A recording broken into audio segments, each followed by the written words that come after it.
What is instinct injury or injured attraction pattern? You energetically magnetize the reflection of your own feminine wounds to you in the masculine that you attract. This is why you repeat dissatisfying and painful relationship experiences over and over again. But why does this happen? It happens because polarity between the feminine and the masculine is always vibrational. So a wounded feminine vibrates with her relational wounding, whether she's consciously aware of it or not. And this includes her own inner wounded masculine polarity as well. When you're in the world and you find a match that reflects this paired imbalance of your inner imbalance, the polarity is ignited and this feels like attraction. Most would think of this as chemistry and kind of seek this out, thinking it's a positive thing. It's not a negative thing, but it just isn't what we always think it is. We can really seek this out as a very exhilarating polarity chemistry attraction. But what it's actually signaling is a wounding living as a vibratory pattern in your energy field. And this wounding has found its perfect match. So the old cliche about finding our perfect match does have some real truth to it. So why do we keep attracting this wrong type of masculine to us? Because our wounding creates an injured vibrational attraction pattern. So what is this injured attraction pattern? It's really like a disconnect from your own intuitive body knowing about what's safe and what's safe to let into your energy and your body. It's like a blindfold that lets blaring red flags slide right past you as you invite a wounded or immature masculine into your most intimate spaces and even into your body spaces. Because you have an injury in your connection to your own instinctive knowing system, your wounding misinterprets and bypasses danger signals and red flags, and it gives you a false yes as this magnetism and attraction. And you're going to blindly move towards the emotionally dangerous or disconnected or avoidant masculine because what you recognize in them is familiar. That's what feels so good. It feels like home. You identify with the energy signature of your own wounding and how it's matched in this particular masculine's polarity energy. The stronger the vibrational wounding match, the stronger the magnetic pull that feels like you can't resist it. You override your body's intuitive protection in this case, and you step into an unsafe space with the masculine to experience your wound as a familiar reflection.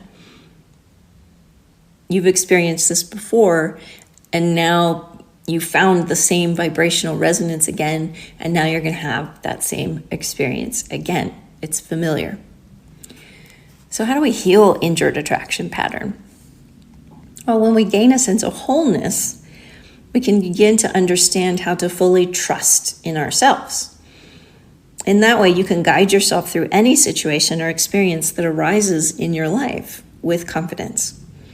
Through our natural healing and holding process, we gain awareness of the unconscious beliefs that we're holding and able to change them. And once they change, you no longer hold the vibrational frequency that attracts that old pattern.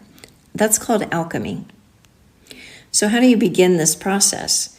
You begin by examining your inner polarity imbalances. And what does that mean? Well, it's easier to listen to an example to understand this concept.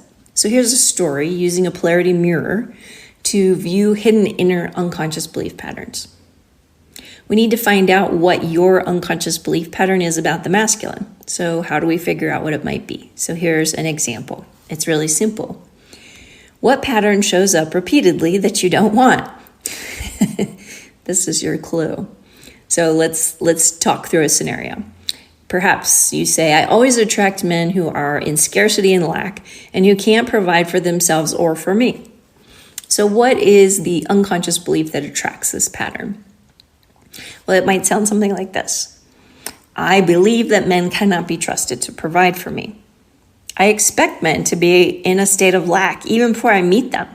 And that anticipation causes men to show up to meet my expectation and to sustain my belief that this is always going to be true. I believe that men have nothing to offer me, and this is my core expectation. I believe that men aren't dependable, stable, or safe. I believe that I can only be safe if I'm the safe provider that meets my own needs. I believe I can't trust the masculine to provide for me. I believe that to let go and trust a man to provide for me would be profoundly unsafe and unsettling. I believe that I cannot feel safe or protected by the masculine. I believe I must lead the energy from my striving overachiever inner masculine to provide for myself. I believe that it doesn't feel safe to receive because I would need to let go of control. I believe that I can't let go and just receive with ease. It should be hard. I believe I have to work hard for anything I receive. I believe I am the only one responsible, strong, and capable enough to be dependable and reliable. I believe men aren't responsible, capable, or reliable. I believe I can't trust and let go because of this. I believe that I can't allow myself to relax into my true feminine nature and receive because it's not safe. Can you begin to see the pattern? The masculine side of the imbalance is you believing you must stay more in your strong inner masculine to become the provider and stay safe. This is a safety-based belief about control. When you have control, you can be certain you can have your needs met. You believe you must work hard in order to create this safety and prosperity. The feminine side of the imbalance is being unable to trust, to let go, and to receive. You believe support could not possibly just come easily by relaxing and being in your true magnetic feminine. You believe this isn't possible. And so it is. This reality of receiving in safety and being provided for with ease never shows up in your reality because you don't believe it's possible.